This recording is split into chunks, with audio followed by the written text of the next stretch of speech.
Veči, jaunums dzirdējāt? Aizņemies sotaku, un sotaks ir jādod nekādu procentu.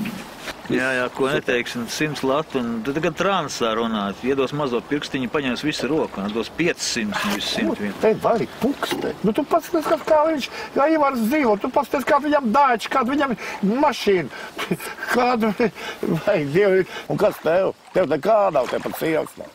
Šitos polītis reāli arī sievai nezinot iegādāja. Viņa domā, ka man uzdāvināja. Viss inkognito kā Šveices bankā. Ja māk ar mobili apieties, nekādu problēmu.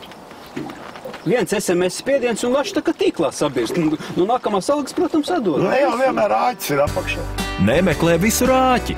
Tagad pirmais kredīts bez maksas. Atdod tik, cik aizņēmies. Atceries, lai saņemtu naudu savā kontā, reģistrējies mājaslapā www.smskredit.lv. Aizņemies atbildīgi, izvērtējot savas iespējas atmaksāt.